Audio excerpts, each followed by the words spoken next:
옆에 성도님들 축복했으면 좋겠습니다. 잘 오셨습니다. 자, 오늘 말씀의 제목은 오직 예수 그리스도를 믿음으로라는 제목으로 함께 말씀을 나누고자 합니다. 오늘 성가대 찬양 듣다 보니까 되게 은혜가 되고, 안 그래도 이번에 왔다 갔던 LA의 송민규 선교사님이 우리 교회 와서 깜짝 놀랐대요. 성가대 바로 듣자마자 우리 교회가 졌다 이런 생각이 너무 은혜가 돼서 막 이렇게 미국에서도 막 얘기를 하더라고요. 그래서 제가 좀 약간 원래 우리 성가대에 대한 자부심이 있었지만 다시 한번 느끼게 됐습니다. 자, 오늘 우리가 오직 예수 그리스도를 믿음으로 얼마나 많은 이런 얘기들을 우리가 듣고 살아갑니까? 그런데 복음이 우리가 옛부터 들었던 지식에 머물지 않고 오늘을 살아가는 나에게, 오늘의 한계와 문제와 갈등 속에 있는 나에게 실제 능력과 생명으로 믿어지고 누려지는, 그것으로 인해서 승리하는 삶의 여정을 걸어가시기를 주의 이름으로 축복합니다. 이것을 위해서 필요한 건 다른 게 아닙니다. 은혜입니다. 하나님 은혜를 주셔야 돼요. 하나님 복음의 말씀을 들을 수 있는 귀를 여시고, 복음의 말씀이 내 머리가 아니라 내 가슴에 깊이 뿌린 잘 박힌 모처럼 그 못 위에 이스라엘의 영광이 걸리는 하나님의 말씀의 능력이 내 삶을 사로잡도록 하나님의 은혜를, 하나님이 약속하신 성령의 충만함을 우리의 삶에 부어주셔야 됩니다. 그래서 정말 성경의 말씀대로 너희가 그 은혜로 인하여, 오늘도 은혜로 인하여 예수 그리스도를 믿는 믿음의 은혜 속으로 들어가시기를 주의 이름으로 축복합니다. 요즘에 그런 생각을 자주 합니다. 복음이 가장 필요한 사람이 누굴까? 우리 성도님들 가장 먼저 복음으로 뭐예요? 나부터 살려내셔야 돼요. 내가 살아나야 돼요. 복음이 나에게 삶의 힘이 돼야 됩니다. 그래서 이번 한 주간 좀 복음 안에 있는 나를 사랑하고 좀 격려하고 축복하고, 내가 왜 이러지? 이런 생각이 머물지 마요. 오늘 말씀에서 말하는 거예요. 결국 나는 그리스도 안에 있는 하나님의 자녀야. 237 5천 종족 살리기 위해서 부름받은 전도자야. 렘넌트를 키우는, 살리는 세 가지 뜰을 셀 주역이라. 하나님이 주신 언약을 근거로 한 정체성을 다 고백하면서 내 상태를 근거한 내 생각이 아니라 뭐예요? 하나님이 주신 말씀에 근거한 나, 그 말씀의 성취 속에 있을 나를 확신하고 그 말씀을 근거로 나를 살리고 나를 격려하고 나를 축복하는 승리의 길을 걸어가시기를 주의 이름으로 축복합니다. 그래서 결국 뭐예요? 하나님이 주신 영적인 정체성을 빼앗기면 안 되는 것입니다. 자, 오늘 말씀 속에서 갈라디아서 2장에서 주시는 중요한 말씀이 뭐냐? 결국에는 중요한 거예요. 갈라디아 교회가 한 가지에 빠져 있어요. 뭐냐? 율법주의예요. 율법이 결국 뭔데요? 네 행위, 네 열심, 네 노력이 조건이라는 거예요. 그래서 갈라디아 교회에 어떤 갈등이 심각하게 있었냐? 네가 아무리 예수를 믿어도 율법을 지켜야 구원받아. 이방이 너희 예수 믿어도 할례 받지 않으면 그거 못 받아. 결국에는 삶이 기준이야. 네가 복음 안에 있어도 삶이 틀렸지, 그러면 구원받지 못한 거야.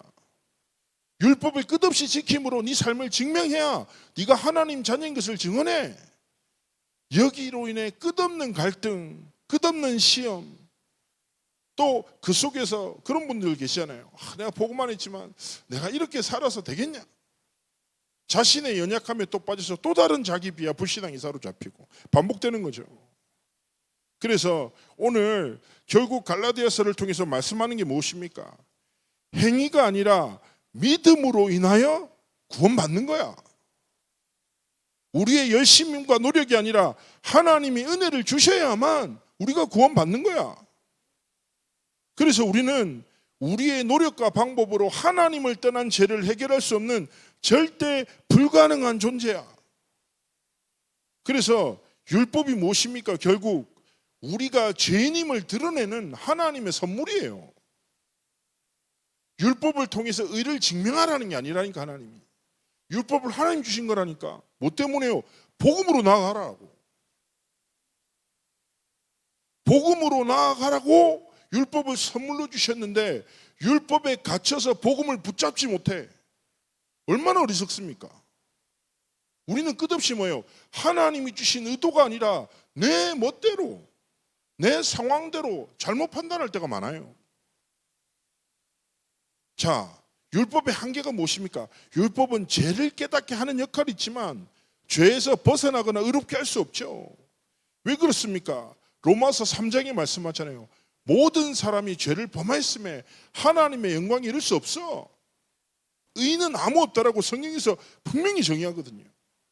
그래서 이게 참 감사해요. 모든 종교가 무엇을 기반합니까? 돌을 쌓고 공덕을 쌓아서 구원을 향해 네가 걸어가라. 끝없는 노력해라. 그런데 성경은요 정확하게 정해요. 너는 죄인이야. 전적으로 타락했어. 아무런 소망이 너에게 없어. 그러면서 요한복음 3장 16절에 뭐라고 합니까? 하나님이 세상을 이처럼 사랑하사.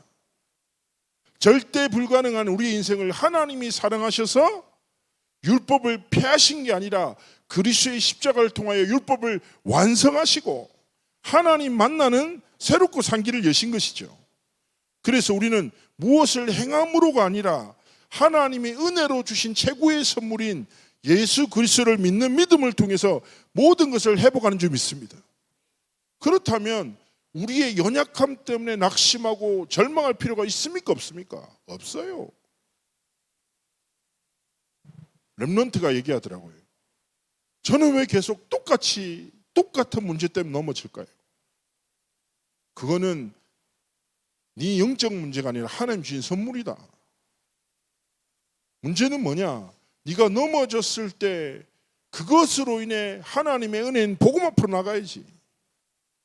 그 넘어짐으로 인해서 또 다른 죄의식에 사로잡혀서 자기를 막 책망하고 자기를 부정하고 복음의 능력을 벗어나고 그래서 더 큰 실패가 오는 거다. 그렇지 않습니까? 그래서 바울의 기도 아시죠? 바울이 뭐 성경학자마다 의견이 분분한데 두 가지로 거의 정의합니다. 안질이나 간질. 안질은 눈에 심각한 질병이 있어서 거의 잘 보지 못했다. 그래서 대부분의 성경을 대필했죠. 바울이 말을 하고 옆에 있는 제자가 기록했습니다. 또 두 번째는 뭡니까? 간질. 갑자기 발자국 쓰러지고. 생각해 보세요. 두 개 다 전도자로서 자존심 상하잖아요. 그렇지 않습니까? 바울의 전도 여정을 쫙 보면 나중에는요 바울의 손수건을 잡고도 사람들이 살아나요. 가는 데마다 질병이 막 치유돼. 자기를 통해서 모든 사람이 살아나는데 정작 자기 문제가 해결이 안 돼. 답답하기도 하고 왜 하나님 왜 내게 증거를 주셔야지 내가 떳떳하게 말할 건데 왜 나한테 이런 문제가 있습니까? 하지 않겠습니까? 그래서 바울이 성경에 보면 3번 정도 정말 깊이 기도했다고 하거든요. 3번째 기도는 뭐라고 합니까? 내가 몸 안에 있는지 몸 밖에 있는지 모를 정도로 깊은 영적 세계 속에 들어가 하나님 앞에 끝없이 질문한 거예요. 그때 주신 답이 뭐예요? 내 은혜가 네게 족하다. 내가 약한 데서 내가 완전하기 때문이다. 무슨 말입니까? 네 약함을 통해서 그리스도의 강함이 드러나잖아. 우리의 약함, 우리의 연약함은 그리스도의 완전함 속으로 들어갈 수 있는 하나님이 주신 선물임을 고백하시기를 주의 이름으로 축복합니다. 연약해. 당연한 거예요. 연약한 거예요. 문제가 왜 옵니까? 문제가 올 수밖에 없어요. 왜냐? 하나님이 주신 중요한 축복의 기회니까. 그래서 우리의 많은 상황들 한계 앞에서 뭐예요? 오늘 말씀의 제목대로 문제를 믿는 믿음으로, 상처를 믿는 믿음으로, 사람의 말을 믿는 믿음이 아니라 모든 상황 속에서 오직 예수 그리스도를 믿는 믿음으로 승리하시기를 주의 이름으로 축복합니다. 그래서 오늘 말씀에서 뭐랍니까? 우리를 그리스도 안에 있는 새로운 피조물이야. 이제는 율법과의 단절을 선포하는 거예요. 내가 율법으로 말미암아 율법에 대해서 죽었나니. 어마어마한 선언이에요. 무슨 말입니까? 더 이상 너는 율법의 노예가 아니야. 그리스도로 인해 참된 자유함을 얻은 하나님의 자녀야. 율법에 대해서 죽은 것은 하나님에 대해 살기 위함이야. 그래서 기억하셔야 돼요. 우리가 그리스도를 통해서 참된 새 생명을 통하여, 고린도후서 5장 17절에 뭐라고 합니까? 그런즉 누구든지 그리스도 안에 있으면 새로운 피조물이라. 이전 것은 지나갔으니 보라 새 것이 되었도다. 우리는 그리스도에 의해서 율법에서 자유함을 얻은 하나님의 자녀, 율법을 완성하신 그리스도께서 우리의 삶의 주인 된 하나님의 자녀라는 분명한 정체성을 주신 것입니다. 이걸 딱 기억하고 날마다 기억해야 돼요. 무엇입니까? 내 안에 그리스도께서 주인 되신다. 날마다 나의 연약함에 무너지지 말고 속지 말고 완전하신 그리스도를 믿는 믿음으로 살아가기 원하시는 것이죠. 갈라디아서 2장 20절 보면 내가 죽고 그리스도가 살고, 죽는다고 죽어집니까 사람이? 그렇지 않습니까? 안 죽어져요. 한 권사님이 한 가지 생각이 굴레를 막 돌더래요. 아무리 이 생각을 멈추려고도 안 멈춰지는 거죠. 이 생각의 주체가 뭡니까? 상처예요, 상처. 사람이 깊은 상처에 각인돼서 살아가면 이 상처를 누가 건들면 그 사람은 잊지 않잖아요. 어떤 사건을 통해서 그 상처가 발현되죠. 그 사건을 못 벗어나거든요. 사람이 그래요. 그래서 내 생각이 좀 멈췄으면 좋겠는데 목사님 못 잠줬습니까? 내가 그래서 얘기했어요. 권사님, 생각을 멈추는 방법은 한 개밖에 없어요. 뇌사 상태입니다. 뇌사 상태. 내가 죽으면 생각을 멈춘다고. 하나님이 뇌가 멈추지 않도록 디자인하셨다. 우리의 생각이 뭡니까? 흘러가요. 중요한 생각했다가 잡생각했다가 이런저런 생각했다가 잤다가 일어났다가 계속 반복한다니까요. 저도 좀 이번에 집회 전에 좀 기도하려고 호흡하면서 기도하는데 분명히 제가 말씀 붙잡고 기도하고 있었거든요. 근데 제가 꿈속에서 어디 놀러 갔다가 또 깼다가 또 기도하다가 또 갑자기 교회 생각했다가 기도했다가 오늘 점심 뭐 먹지 생각했다가 이게 시달리는 거예요. 정상적인 거예요. 누구나 마찬가지라니까. 그래서 제가 기억하셔야 돼요. 계속 말하는데 우리의 생각의 흐름을 뒤바꾸는 방법이 무엇입니까? 그래서 유대인들이 이 얘기를 한 거예요. 묵상에 대해서 하가라는 표현을 써요. 하가가 무슨 말이냐? 비둘기의 울음소리가 묵상이다. 비둘기 보셨어요? 저는 용두산 공원에서 찬양전도를 오래 했어요. 용두산 공원에 비둘기가 한 100마리 200마리 있거든요. 얘들은 사람을 안 무서워해요. 사람이 주는 간식을 하도 많이 먹어서 떡대가 되게 좋습니다. 그리고 듬직한 비둘기들이 그냥 걸어다녀. 사람들이 옆에 가도 그냥 쳐다보고 걸어가. 근데 얘들이 움직일 때 특징이 뭐냐? 몸을 앞뒤로 계속 흔들어요. 그러면서 소리를 냅니다. 구구 구구. 근데 한국 비둘기들은 구구라고 하고 이스라엘 비둘기들은 하가 하나 보죠. 자, 묵상이 그거잖아요. 그래서 제가 신대원 때 이스라엘의 성지순례를 갔단 말이에요. 그래서 통곡의 벽 앞에서 말씀을 묵상하는 유대인들을 봤거든요. 그래 봤더니 얘들이 신명기설처럼 손목에 띠를 띠고 머리에 율법이 새겨진 성경을 두고 몸을 앞뒤로 계속 흔들면서 하나님의 말씀을 읽어대더라고요. 그래서 제가 가이드한테 물어봤어요. 쟤들은 뭐 하는 거냐니까 묵상하는 거라는 거예요. 그래서 묵상이 저렇게 하는 거예요. 그래서 묵상의 번역에 보면 시편에 뭐가 나옵니까? 작은 소리로 읊조리다 라는 말이 나오죠. 무슨 말입니까? 우리의 삶의 흐름을 바꾸는 방법은, 우리의 생각을 멈추고 하나님께 돌리는 방법은 끝없이 복음을 묵상하고 고백하고 하나님 앞에 기도하고 하나님 앞에 믿음으로 선포하고 복음 붙잡고 하나님 앞에 서는 겁니다. 그래서 이번 한 주간의 삶 속에 정말 그리스도를 누리는 집중과 그리스도가 모든 순간 모든 상황 속에서 내 삶의 주인 되심을 고백함으로 모든 영적 싸움에서 승리하시기를 주의 이름으로 축복합니다. 그래서 우리는 그리스도인의 삶이기 때문에 하나님 앞에 완전한 하나님의 것으로 새로운 신분을 가졌죠.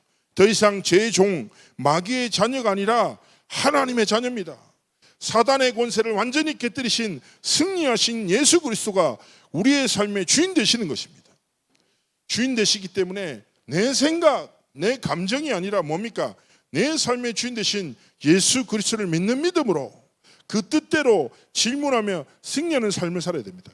그래서 이번 한 주간 세 개를 바꿔야 돼요. 세 가지를. 첫 번째 무엇입니까? 생각 바꿔야 돼요. 생각의 뿌리가 무엇입니까? 예수 그리스도가 우리 모든 생각의 뿌리가 되셔야 돼요. 두 번째 뭡니까? 언어를 바꿔야 돼요. 우리 모든 말의 방향과 기준이 뭐예요? 예수 그리스도께서 주인 되심을 딱 기억하고 하나님의 믿음으로 고백해야 됩니다. 한 목사님이 저한테 이런 얘기를 하더라고요. 자기가 강단에서는 믿음이 막 나오는데 밑에만 내려오면 불신앙이 터진다고 막 그 얘기를 하는 거예요. 뭐 친하니까 진솔하게 얘기를 해요. 좀 형은 어떻냐고. 그래서 난 잘 모르겠다. 자세히 생각 안 해봐서. 그런데요, 제가 이렇게 얘기했어요. 어쩌면 우리가 복음을 붙잡고 살아가는 것은 의지로 되는 게 아닌 것 같다. 영적인 치열한 전쟁이다. 사단은 우리의 입술을 빼앗고 우리의 마음과 생각에 복음 아닌 다른 것을 끝없이 심는다. 그래서 우리는 끝없이 기도와 복음을 붙잡고 마음과 생각을 지켜야 된다. 하나님의 복음이 실제 내 삶에 흐르도록 6일간의 삶의 많은 현장의 갈등 속에서 그리스도께서 내 삶의 주인 되시도록 날마다 영적으로 싸우고 그리스도가 내 삶의 주인 되시도록 고백해야 되지 않겠냐. 성도들에게 싸우라고 말하지 말고 우리가 가장 먼저 치열하게 싸워야지. 그래서 우리가 듣고 아는 것을 앞에서 선포하는 것이 아니라 믿고 살아가는 것을 증인으로 하나님 앞에 고백해야 되지 않겠냐고. 성도님들 기억하셔야 돼요. 그리스도를 믿는 믿음으로 사는 거 쉽습니까? 어렵습니까? 어려워요. 생각이 안 나는데 무슨. 그렇지 않습니까? 그 상황을 막 터뜨리면 생각이 납니까? 어디? 안 난다니까. 그래서 뭡니까? 치열한 영적 싸움을 통해서 삼집중 잊지 마시라니까. 삼집중이 뭐예요? 아침에 눈 떠서 그리스도께서 주신 힘으로 시작하고, 낮에는 뭐예요? 그리스도께서 함께 하심을 믿는 믿음으로 모든 것 속에서 하나님이 함께 하심을 확인하고, 또 밤에 낮과 밤과 아침에 일어나 진짜 하나님 바라보기를 원하시는 것입니다. 그래서 이번 한 주간 삶 속에서 그리스도를 주인 삼는, 그리스도를 믿는 믿음으로 승리하는 영적 싸움에서 승리하시기를 주의 이름으로 축복합니다. 그래서 우리가 육체 가운데 사는 것 자체가 뭐예요? 그리스도를 믿는 믿음 안에서 사는 것이야. 복음 붙잡고 어떻게 보면요, 하나님 앞에서 조금만 질문하는 거예요. 어떤 질문입니까? 내가 무엇을 하면 하나님이 기뻐하실까? 예수 그리스도라면 어떻게 일을 선택하실까? In His Step이라는 책이 있죠. 예수라면 어떻게 할 것인가라고 번역됐습니다. 그 책의 내용이 이런 내용입니다. 한 제약이 관영한 도시에 한 교회 공동체 안에 질문이 딱 던져진 거예요. 어떤 사건을 통해서. 예수님이라면 어떻게 하실까? 근데 그 중에 좀 생각에 남는 에피소드가 하나 있어요. 신문사 사장이에요, 장로님이. 근데 막 신문사를 유지를 하려고 하다 보니 모든 광고를 받아들여야 되는데, 그 도시의 광고가 자체가 다 술, 쉽게 얘기하면 흑암 경제가 모든 광고의 원천인 거죠. 근데 이거를 빼면은 유지가 안 돼. 근데 아무리 생각해도 하나님 이걸 기뻐하시지 않는 것 같아. 내가 이 광고를 거절했다가는 내가 분명히 이 신문사를 유지 못할 건데 예수님이라면 어떻게 하실까? 당연하게 이런 도시를 제약 속으로 들어가는 이들의 돈론으로 해서 신문사가 유지된 게 아닌 것 같아. 고민하다가 믿음으로 결단하는 거예요.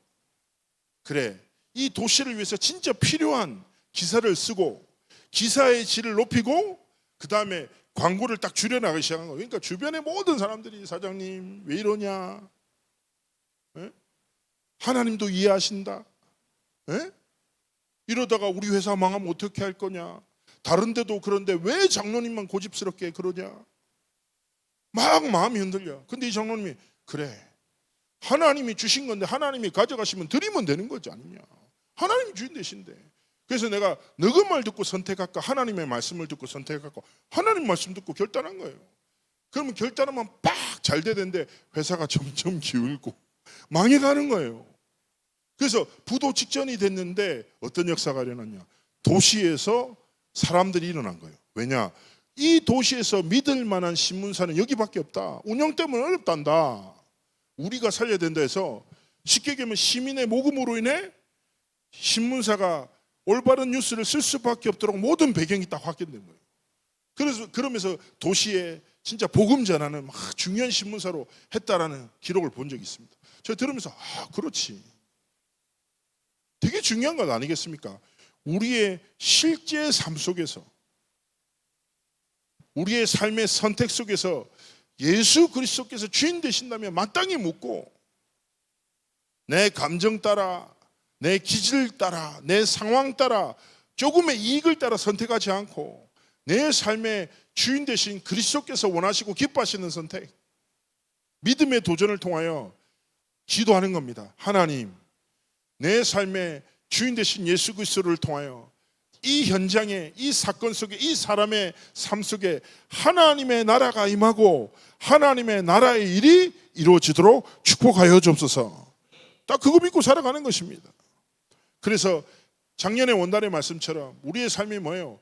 영원한 기업, 하나님이 주신 거 딱 배경 삼아 뭡니까? 영원한 작품, 내 삶이 하나님이 보시기에 진짜 복음과 하나님의 영광을 위해서 쓰임받는 작품으로 쓰임받고, 우리가 후대들 앞에 영원한 유산, 진짜 복음으로 살아가는 삶이 무엇인지 보여주고 전달하는 증인으로 하나님 앞에 서기를 원하시는 것입니다. 그리고 21절에 말씀하는 거죠. 하나님의 은혜를 헛되지 말라. 결국 무슨 말입니까? 네가 율법을 강조하는 것은 하나님이 주신 은혜를 우습게 여기는 거죠. 그래서 율법과 행위로 살지 말고 날마다 그리스도께서 주신 은혜로 살아라. 그리스도께서 죽으시고 부활하심을 통해서 완성하신 완전한 복음의 비밀을 절대로 빼앗기지 마라. 하나님 앞에서 말씀이 딱 주신 것입니다. 그래서 이번 한 주간 기억하십시오. 오직 예수 그리스도를 믿음으로, 오직 예수 그리스도가 뭐요? 내 삶의 주인 되심을 잊지 말고, 조금만 삶의 여정 속의 선택과 갈등 앞에서 예수 그리스도라면 어떻게 하셨을까? 복음 붙잡고 믿음으로 선택하고 하나님 앞에 생명 살리고 현장 살리는 증인의 길을 걸어가시기를 주님으로 축복합니다. 그래서 결론입니다. 우리의 삶은 무엇입니까? 오직 예수 그리스도를 믿음으로 24. 우리의 24의 모든 순간의 삶의 주인이 누구라고요? 그리스도라고. 그래서 이번 한 주간 삼직 누리는 기도 시작하세요. 모든 순간 속에 예수 그리스도께서 뭐요? 하나님 만나는 길을 넘어 내 모든 인생의 길이 그리스도 안에 있구나. 그리스도께서 주인 되시기 때문에 나는 어디를 가도 상관없구나. 하나님 앞에서 고백하시기를 주님으로 축복합니다. 그런 얘기 있잖아요. 무엇을 먹는가보다 누구와 먹는가가 중요하다. 어디를 가는 것보다 누구와 함께 가는가가 중요하다. 그렇지 않습니까? 우리의 모든 삶의 여정의 주인 되신 그리스도께서 내 안에 나와 함께 하시며 내 삶을 인도하십니다. 딱 그거 믿고 내 24의 주인 누구시다? 예수 그리스도. 조금만 그리스도의 삼직 누리고, 무엇입니까? 제사장 되신 예수 그리스도. 참 제사장이시죠. 우리가 연약합니다. 또 넘어집니다. 상관없습니다. 연약함으로 인해 더 깊은 은혜 속으로, 더 깊은 하나님의 사랑을 깨닫고 고백하는 거예요. 하나님, 저 보십시오. 하나님, 제가 몇 년째 이 문제 때문에 또 넘어졌습니다. 감사합니다. 그래서 저는 날마다 그리스도가 필요합니다. 그리스도의 은혜가 아니면 나는 나를 넘어설 수 없고 벗어날 수 없는 연약한 자입니다. 그러나 나는 그리스도 안에서 모든 것을 할 수 있는 완전한 자입니다. 우리의 약함에 낙심치 말고 그 약함으로 인해서 그리스도의 강함을 붙잡고 그리스도의 완전함을 드러내는 증인으로 하나님 앞에 서기를 원하십니다. 세 번째가 무엇입니까? 참 왕 되신 예수 그리스도. 사단의 권세를 박살내셨다. 여자의 후손이 뱀의 머리를 상하게 할 것이다. 이거는 한국어 번안. 원어로는 여자의 후손 되신 예수 그리스도께서 사단의 대가리를 갈아버리셨다. 완전한 승리를 통해 구원을 이루신 예수 그리스도. 기억하셔야 돼요. 진짜 두려워하지 마시라니까. 내 삶에, 우리 가정과 가문의 역사는 흑암 권세는 우리가 그리스도의 이름을 붙잡고 기도하기로 마음 먹는 순간부터 무너져요. 모든 어둠과 흑암은 마찬가지라니까요. 제가 현장에서 귀신 들린 사람들 많이 만나서 살겠거든요. 걱정할 거 없다니까.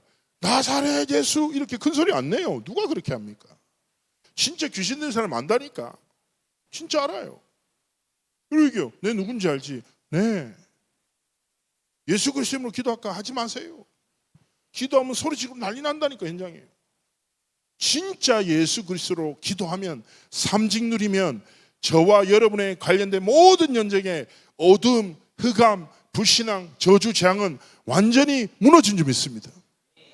이 사실을 믿고 뭐예요? 날마다 오직 그리스도로 24 할 때 그리스도께서 주시는 응답이 25로 우리의 삶에 나타나는 거예요. 그것 가지고 우리는 뭐합니까? 삶의 작품 남기는 거예요. 작품이 무엇입니까? 다른 것이 아니에요. 뭐 특별하고 대단한 게 아니에요. 내가 이런 문제 속에 있었는데 그리스도를 통해서 이런 신앙의 고백을 통해서 이런 승리를 이뤘어. 이게 뭐예요? 작품이라니까. 그렇지 않습니까? 우리의 삶이요, 여러 가지 에피소드를 통해서 만들어져 나가잖아요. 그렇지 않습니까? 그래서 제가 자주 말씀드리지만 사람들 대하다 보면 진짜 다양한 사람들이 있거든요. 어떤 사람은 어떤 얘기를 하든지 부정적으로 얘기해요. 사람이 많이 삐뚤어져 있네 이런 생각이 들 정도로. 얘기는 좋게 시작해. 그리고 부정적인. 어떤 사람은요, 어떤 얘기를 해도 사람 욕하고. 저는 그게 이 사람이 왜 그럴까가 아니에요. 사람은요, 에피소드들이 모여가지고 그 사람의 방향을 만들거든요. 중요한 건 뭐예요? 어떤 이야기로 이 사람의 삶이 각인되냐, 가득 차냐 따라서 삶의 방향이 결정된다니까요. 우리가 날마다 24, 25로 영혼의 작품을 남기는 영적 도전에 승리하죠. 그 승리가 뭐요? 은혜가 뭐요? 응답이 뭐요? 간증이 뭐요? 전도의 역사가 뭐요? 그러면 그 사람의 입술에 어떤 이야기가 나오겠습니까? 잘 생각해 보세요. 성전 미문에 앉아있던 안전뱅이 치유받았죠. 그 사람이 남은 평생 뭐 얘기하고 살았겠어요? 자기가 안전뱅이로 받았던 상처 얘기하고 살았겠어요? 아니에요. 내가 이 저주와 재앙 속에 묵혀있는데 예수 그리스도께서 나를 일으키셨다. 그 예수 생명 자랑하고 증거하는 증인의 길을 걸었지 않았겠습니까? 마찬가지인 거죠. 우리의 삶의 모든 여정을 통해서 다른 것이 아니라 오직 예수 그리스도의 복음이 증거되고 우리의 삶의 모든 여정 속에서 오직 예수 그리스도를 믿음으로 승리하고 오직 예수 그리스도를 증거하는 증인의 길을 걸어가시기를 주의 이름으로 축복합니다. 우리 말씀 붙잡고 기도하시겠습니다. 하나님, 내 삶에 오직 그리스도로 결론 나게 하시고 오직 예수 그리스도를 믿음으로 승리하게 하시고 오직 예수 그리스도를 증거하는 증인의 길을 걸어가도록 함께 하시고 성령으로 충만케 역사해 달라고 우리 주신 말씀 붙잡고 함께 하나님 앞에 기도하시는 시간 가지겠습니다.